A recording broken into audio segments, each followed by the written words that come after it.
नमस्कार, मैं हूं रंजीत कुमार और शुरू हो चुका है देश का मूड मीटर। क्या महाराष्ट्र चुनाव में अपने 16 उम्मीदवारों को जिताने के लिए बड़े मियां असदुद्दीन ओवैसी सीधे सीधे हिंदुओं को धमकी देने पर उतर आए? ये दिखाएंगे आपको और बताएंगे कि क्यों ओवैसी खुद को जमाई राजा बताकर चुनावी रैलियों में 15 मिनट वाला बाजा बजा रहे हैं। देश का मूड मीटर की दूसरी स्टोरी में आपको बताएंगे झारखंड के घुसपैठियों के लिए कांग्रेस के उस खास स्कीम के बारे में जिसका जिक्र पार्टी ने अपने मैनिफेस्टो में तो नहीं किया, लेकिन मंच से पार्टी का हर बड़ा नेता ऐसा बयान दे रहा है जिससे कि रोटी बेटी और माटी की लड़ाई और तेज हो गई है। लेकिन शुरुआत ओवैसी की पॉलिटिक्स और उसकी जहरीली सियासत।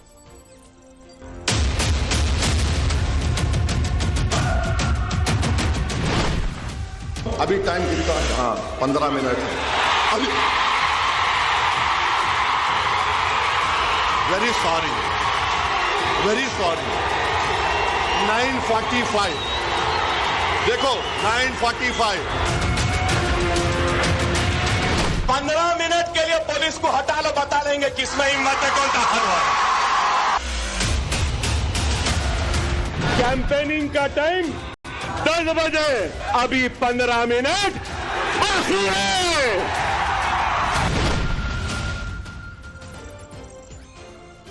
तो महाराष्ट्र के चुनाव में भले ही ओवैसी का पर्चा कम है, पर्चा कम यानी कि सिर्फ 16 सीटों पे चुनाव लड़ रहे हैं, लेकिन चर्चा में इन दोनों भाइयों का कोई जोड़ नहीं।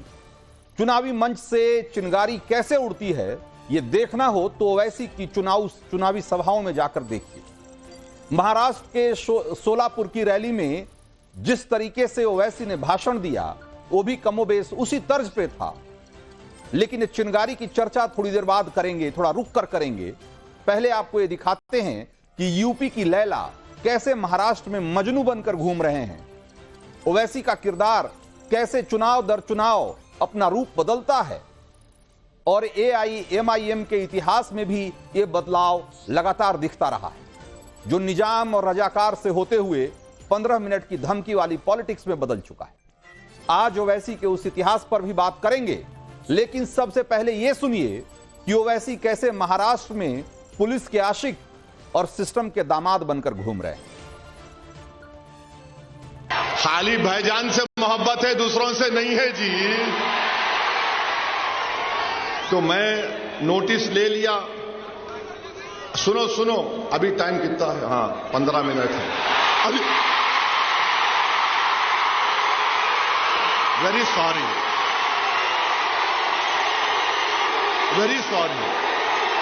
9:45 देखो 9:45। अरे jail road police station commissionerate Solapur से हमारे सीनियर पुलिस इंस्पेक्टर साहब ने सेक्शन 168 BNSS की नोटिस दिए, मेरे को लव लेटर दिए। हमारे ससुरे की तरफ से आई नोटिस। दामाद से बहुत मोहब्बत करते हैं ना,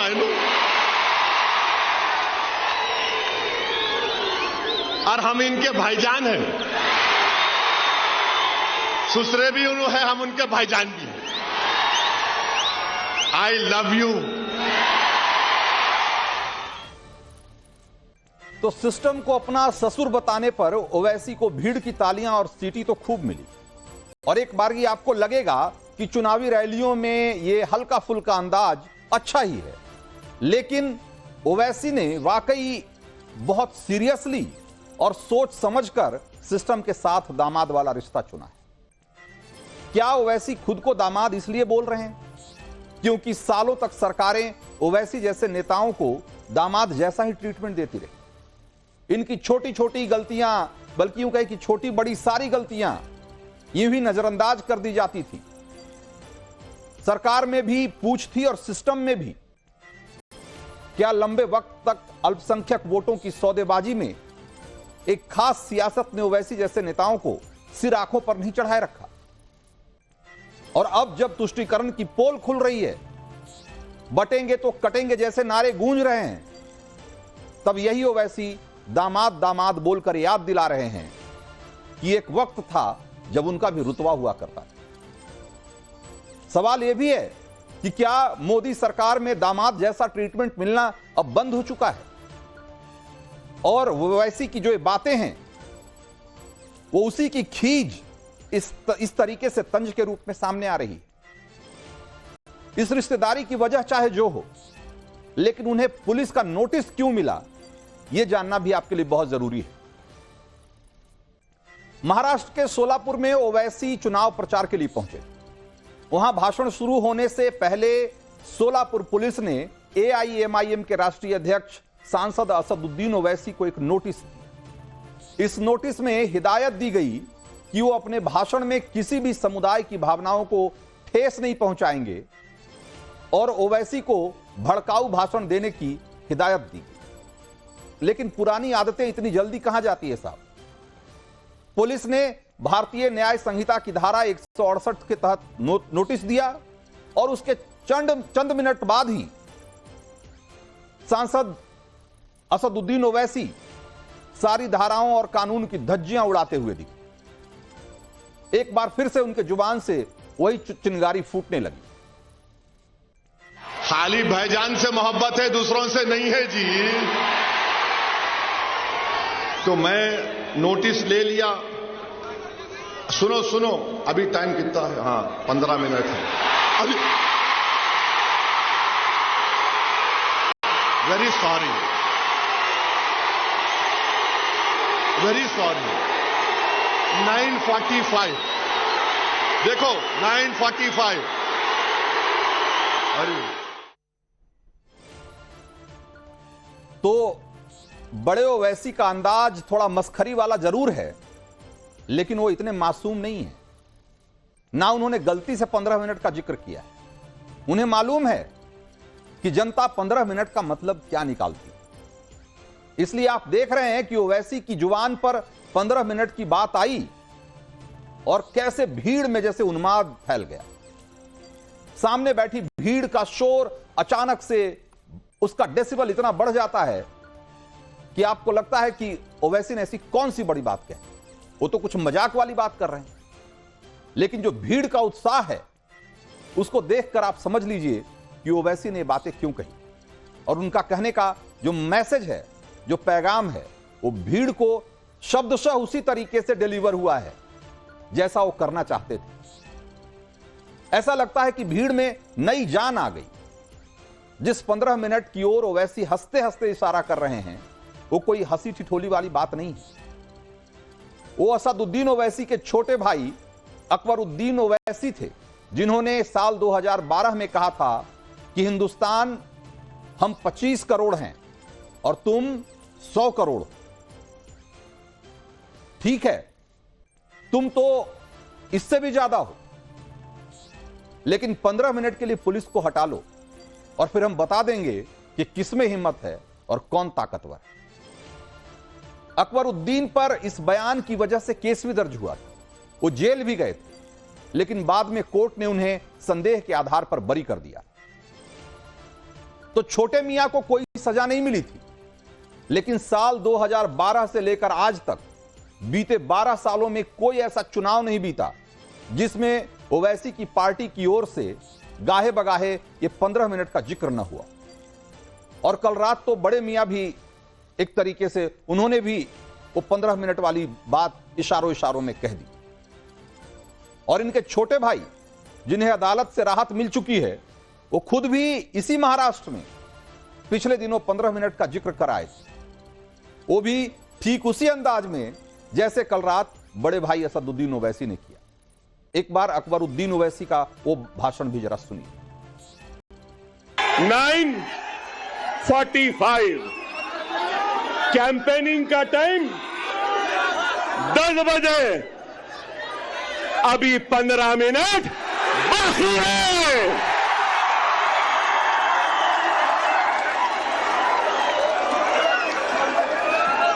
अरे भाई 15 मिनट बाकी है, सब्र करिए। ना वो मेरा पीछा छोड़ती है, ना मैं उसका पीछा छोड़ सकता हूं। चल रही है, मगर क्या गूंज है। नारे तकबीर, नारे तकबीर, नारे तकबीर। तो 15 मिनट को ओवैसी ब्रदर्स ने अपनी चुनावी रैलियों का हाईलाइट बनाकर रखा हुआ है। जैसे किसी फिल्म में आइटम सॉन्ग होता है ना, जो उस फिल्म का बिकाऊ पॉइंट होता है, 15 मिनट को ओवैसी ब्रदर्स ने अपने चुनावी भाषण का वही आइटम सॉन्ग बना रखा। और जो 15 मिनट जिसकी पहली बार चर्चा खून बहाने के लिए हुई थी, उसे आज भी ये दोनों भाई अपने वोटर का जोश बढ़ाने के लिए इस्तेमाल करते हैं। सोशल मीडिया पर बैरिस्टर ओवैसी के 15 मिनट वाले बयानों की 15 से ज्यादा क्लिपिंग मौजूद है। आप भी देख लीजिए, उसमें से एक दो ढूंढकर हम आपके लिए लाए हैं। और देखिए जरा इस 15 मिनट वाले बयान का को किस किस तरीके से सोशल मीडिया पे पेश किया जा रहा है। 15 मिनट,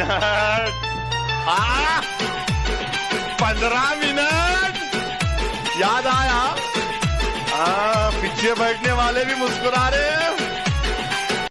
9:12 हुए हैं, 9:15 नहीं हुए। ये बात करें कि मीडिया वालों को 15 मिनट से बड़ी मोहब्बत हो गई। क्या है नहीं मालूम, 15 मिनट से इनको इतनी मोहब्बत। तो वैसी बेशक 15 मिनट का मजाक उड़ा रहे हैं, लेकिन 15 मिनट मजाक नहीं है। हर कोई ये जानता है कि 15 मिनट वो धमकी है जो आपके भाई ने हिंदुओं को दी, और आप दोनों भाई 15 मिनट बोलकर बार बार उस धमकी को दोहरा रहे हैं। यह धमकाने का आपका अंदाज है, लेकिन मकसद एकदम क्लियर है। आप 15 मिनट बोलकर सामने जुटे मुसलमान युवाओं को भड़का रहे हैं, उन्हें उकसा रहे हैं, और यह आपकी चुनावी स्ट्रेटजी का हिस्सा है। असल में दोनों भाई 15 मिनट बोलकर कट्टरपंथी नैरेटिव की सॉफ्ट पेडलिंग कर रहे हैं। हिंसा की धमकी का बारूद मलमल के कपड़े में लपेटकर चुनावी बाजार में बेचा जा रहा है। इस बार महाराष्ट्र की चुनावी लड़ाई में योगी आदित्यनाथ का नारा बटेंगे तो कटेंगे गूंज रहा है। हिंदू एकता के लिए आया यह बयान 2 लेवल पर काम कर रहा है। इसके जरिए बीजेपी की स्ट्रेटजी दिख रही है कि अलग अलग जातियों का वोट हिंदू वोट बैंक के तौर पे एकजुट हो जाए, और दूसरी तरफ यह बयान उस कट्टरपंथी ताकतों से हिंदुओं को सावधान करता है जो देश की बहुसंख्यक आबादी के खिलाफ लंबे वक्त से अलग अलग तरीके से लगाई जा रही है और अलग अलग तरह की साजिशें की जा रही है। और दूसरी तरफ हर चुनावी रैली में असदुद्दीन ओवैसी ये दावा करते हैं कि योगी का यह बयान, या यूं कहें कि प्रधानमंत्री मोदी का यह बयान कि एक है तो सेफ है, यह मुसलमानों को टारगेट करने वाला है। और मोदी और योगी एक तरीके से ध्रुवीकरण कराकर चुनाव जीतने की कोशिश में, अगर ओवैसी के आरोपों में दम भी है, तो यह सवाल भी तो उठता ही है ना कि खुद ओवैसी किस तरह की पॉलिटिक्स कर रहे हैं। और यह 15 मिनट वाला बयान अगर ध्रुवीकरण का एजेंडा नहीं है तो और क्या है। ओवैसी को अगर हिंदू वोटों की फिक्र होती तो इस तरह का बयान नहीं दे रहे होते रैलियों में। जैसा कि उनके बयान से जाहिर है कि वो बार बार मुसलमानों को भड़काकर, उकसाकर और एक तरीके से हिंदुओं को टारगेट करके मुसलमानों का वोट लेना चाहते। उनका फोकस है कि 15 मिनट जैसे बयानों से मुसलमानों को एकजुट किया जाए, मुस्लिम बहुल सीटों पर मुसलमानों को भड़काकर उन्हें एक तरीके से महाराष्ट्र में कैसे अपना आंकड़ा सुधारा जाए, इसकी पूरी ताकत लगा रखी है। इसके लिए उन्होंने ओवैसी ने इस बार 16 कैंडिडेट उतारे और वो सारी की सारी मुस्लिम बहुल सीटें। और जैसा कि आप जानते हैं कि ओवैसी जहां भी चुनाव लड़ते हैं ज्यादातर मुस्लिम बहुल सीटों पर ही चुनाव लड़ते हैं।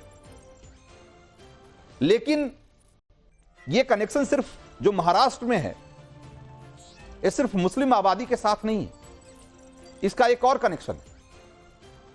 इस चुनाव में देवेंद्र फडणवीस की तरफ से ओवैसी पर आरोप लगा वोट जिहाद का, और उन्हें बताया गया कि ये औरंगजेब के मुरीद लोग हैं। उन्हें रजाकार का से जुड़ा हुआ बताया गया। लेकिन ओवैसी इन आरोपों को खारिज करने की बजाय एक तरीके से उसे अपनी ताकत बनाकर इस चुनाव में इस्तेमाल कर रहे हैं। और जिन इलाकों में ओवैसी ने इस बार अपने कैंडिडेट उतारे हैं, वो किसी जमाने में हैदराबाद के निजाम के क्षेत्र में आते हैं। और ये मराठवाड़ा का इलाका है महाराष्ट्र का, जो कि कभी निजाम के साम्राज्य का हिस्सा था। और आपको दिखाते हैं कि वो कौन सा इलाका जो महाराष्ट्र का है, वो कैसे एक वक्त निजामों के अधीन था और आज भी इस इलाके में मुसलमानों की ठीक ठाक आबादी है। और ये इलाके आज की तारीख में AIMIM को लगता है कि उसके लिए एक गढ़ की तरह सामने आ सकता है और कुछ हद तक उनके लिए एक स्ट्रॉन्ग होल्ड है भी।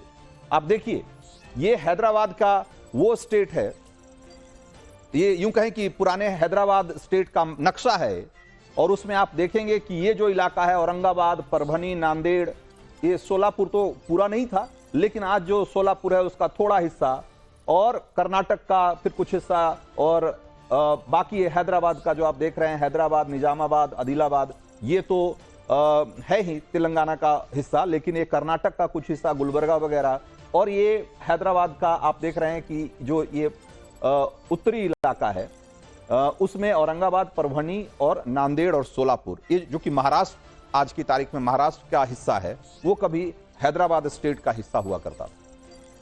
और इस इलाके में AIMIM का जो इतिहास है इस इलाके से जुड़ा हुआ है, और वो एक काला अध्याय है इतिहास का, और जिसकी तरफ देवेंद्र फडणवीस इशारा करते हैं, जिसकी तरफ बीजेपी के नेता इशारा करते हैं।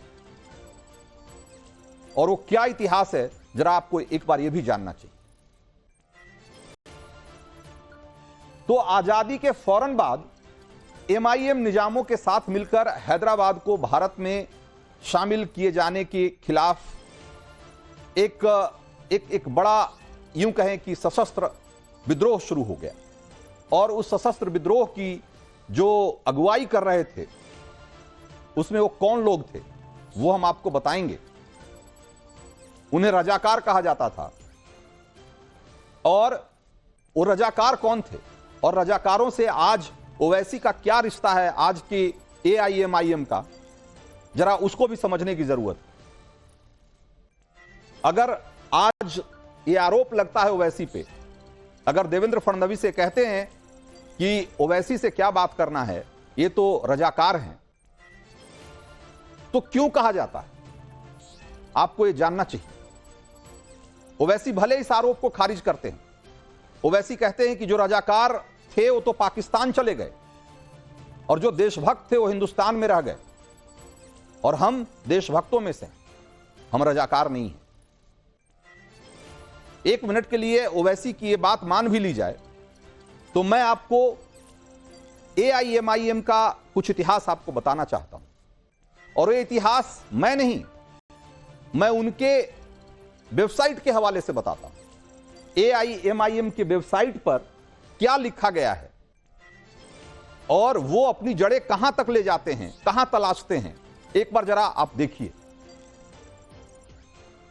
ये जैसा कि आप इस तस्वीर में देख रहे हैं, ये जो तस्वीर है, ये हमने ऑल इंडिया मजलिसे इत्तेहादुल मुसलमीन, जिसको कि AIMIM जो ओवैसी की पार्टी है, उसकी वेबसाइट से हमने उठाया है। और इस तस्वीर के बारे में क्या लिखा हुआ है देखिए। 1920 ये कह रहे हैं AIMIM वाज फाउंडेड। आप सोचिए कि अगर ओवैसी ये कह रहे हैं कि उनका रजाकारों से या आजादी के पहले जो MIM सो कॉल्ड था, तब वो ऑल इंडिया मजलिसे इत्तेहादुल मुसलमीन नहीं था, वो सिर्फ मजलिसे इत्तेहादुल मुसलमीन था, MIM था। अगर उसके साथ रिश्ता नहीं है तो ओवैसी की वेबसाइट पे, AIMIM की वेबसाइट पे ये 1920 का जिक्र क्यों है? वो खुद मानते हैं कि ये वही AIMIM है जिसकी स्थापना 1920 में की गई थी। यानी आजादी से पहले की गई थी। और आजादी के पहले और आजादी के दौरान क्या क्या हुआ वो कहानी भी आपको मैं बताऊंगा।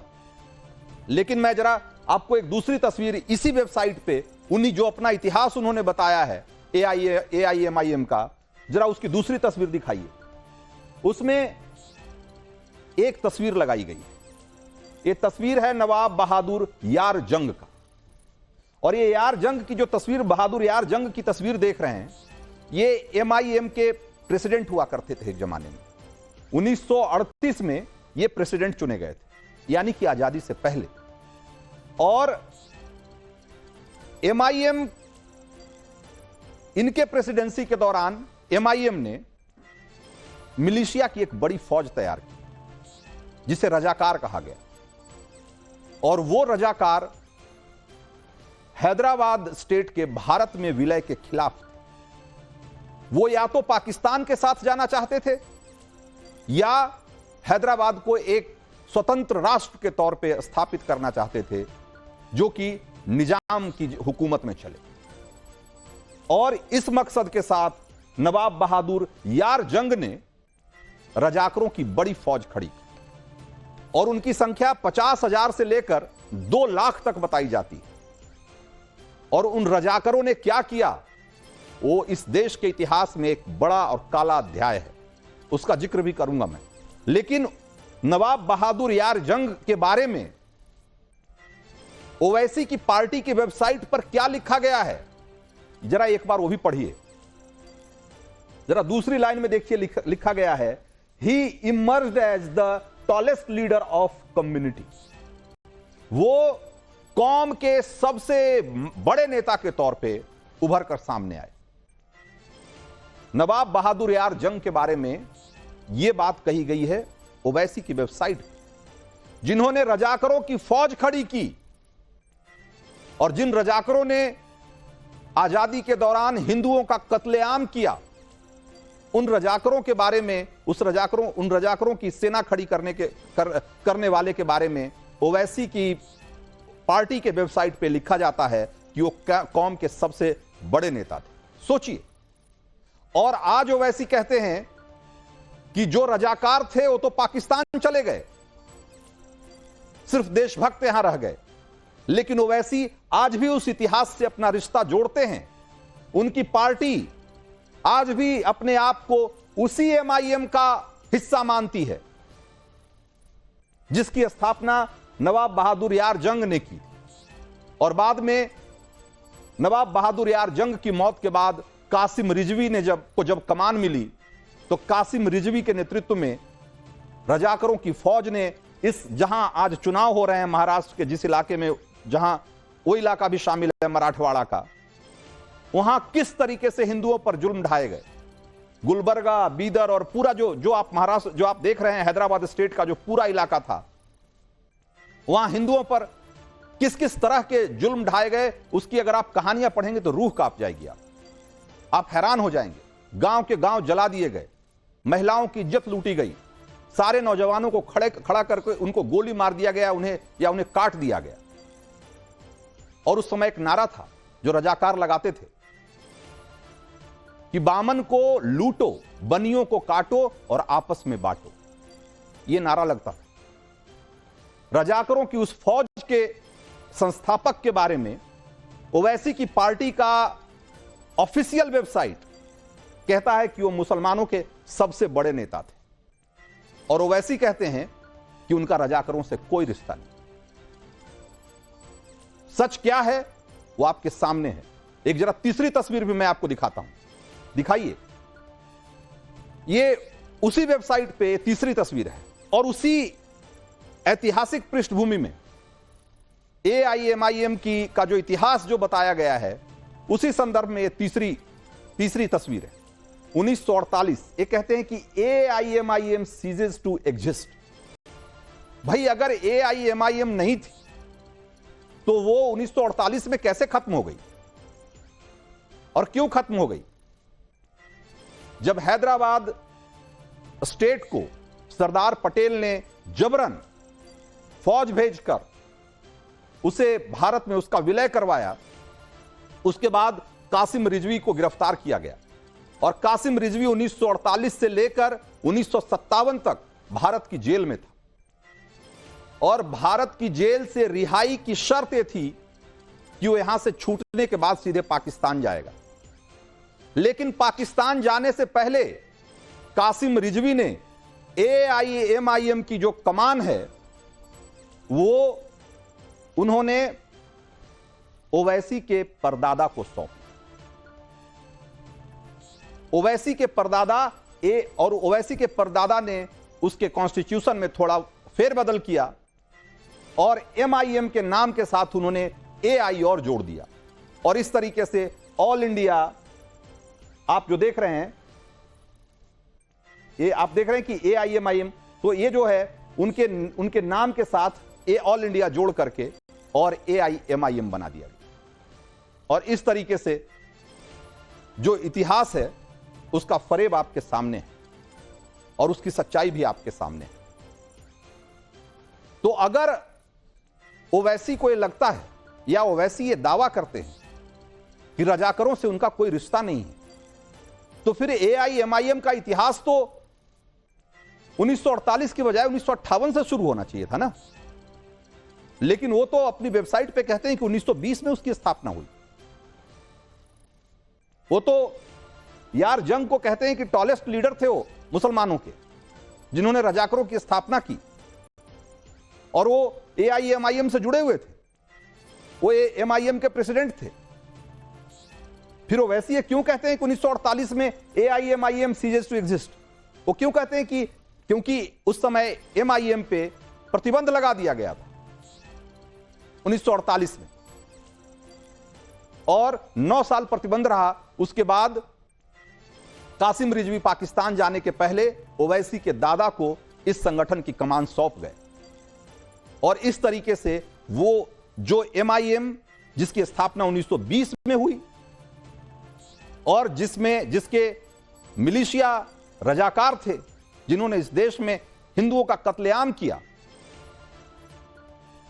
वही पार्टी, वही संगठन नाम बदलकर, चोला बदलकर आज AIMIM है और जो ओवैसी की पार्टी का हेडक्वार्टर है एक तरीके से दारुस्सलाम, वो रजाकारों का एक तरीके से हेडक्वार्टर हुआ करता था और हिंदुओं के खिलाफ उस सबसे बड़े हिंसक विद्रोह का केंद्र था। आज AIMIM का हेडक्वार्टर है। तो ओवैसी जब ये कहते हैं कि उनका रजाकरों से कोई रिश्ता नहीं है, तो उस समय उनका यह इतिहास जेहन में रखा जाना चाहिए। तो महाराष्ट्र के बाद अब एक और चुनावी राज्य झारखंड का रुख करते हैं। वहां भी सिर्फ बयान ही बदला है, लेकिन मुद्दा वही है। मुद्दा ये कि क्या मुस्लिम वोटों के लिए एंटी इंडिया नैरेटिव को बढ़ावा दिया जा रहा है।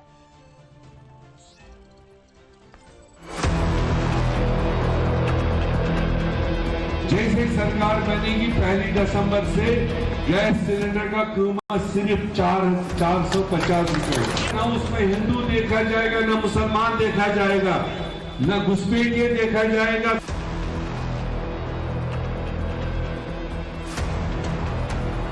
कांग्रेस के एक नेता ने झारखंड में घोषणा की है कि वे सस्ते गैस सिलेंडर जो घुसपैठिए हैं उनको भी देंगे।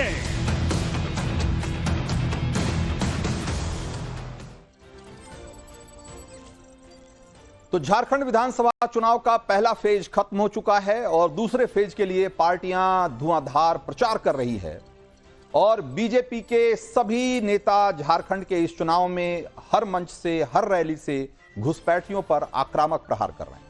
आरोप लगा रहे हैं कि राहुल और हेमंत सोरेन ने मिलकर झारखंड को घुसपैठियों का अड्डा बना दिया है। पहले तो कांग्रेसी नेताओं ने यह पलटवार किया कि बीजेपी झारखंड में तनाव बढ़ाकर चुनाव जीतना चाहती है और इसीलिए घुसपैठियों का मुद्दा बार बार उठा रही है। लेकिन झारखंड में कांग्रेस को बड़ी जीत दिलाने की जिम्मेदारी जिनके कंधों पे है, उन्होंने तो घुसपैठियों को लेकर ऐसा चौंकाने वाला बयान दे दिया है कि तूफान मचा हुआ है। पहले आपको दिखाते हैं कि झारखंड में कांग्रेस के प्रभारी गुलाम मीर ने क्या कहा और उसके बाद आपको इस मुद्दे की पड़ताल करेंगे और इसके दूसरे पहलू की तरफ भी लेकर चलेंगे। और हमने वादा दिया जनता को कि जैसे सरकार बनेगी 1 दिसंबर से गैस सिलेंडर का कीमत सिर्फ 450 रुपए। ये आम जनता, ना उसमें हिंदू देखा जाएगा, ना मुसलमान देखा जाएगा, ना घुसपैठिया देखा जाएगा, तो ना कोई और चीज देखा जाएगा।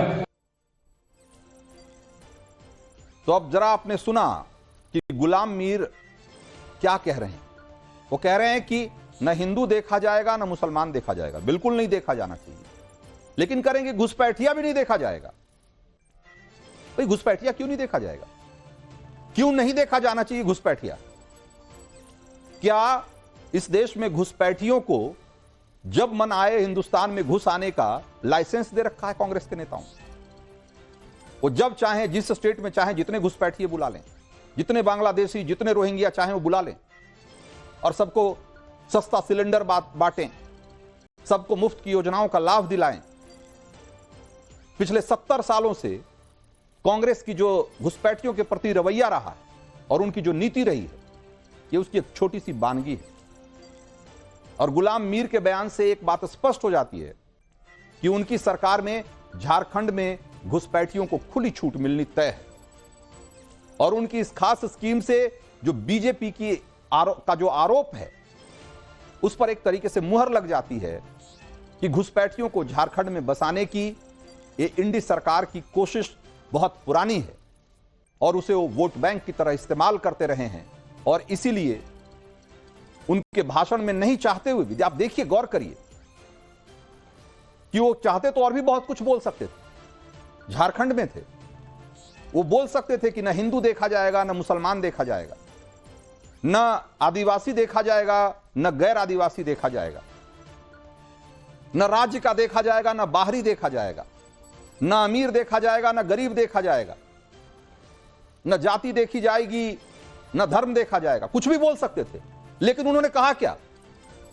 हिंदू मुसलमान तो सिर्फ एक कहने का बहाना था कि इस स्कीम का फायदा घुसपैठियों को मिलेगा।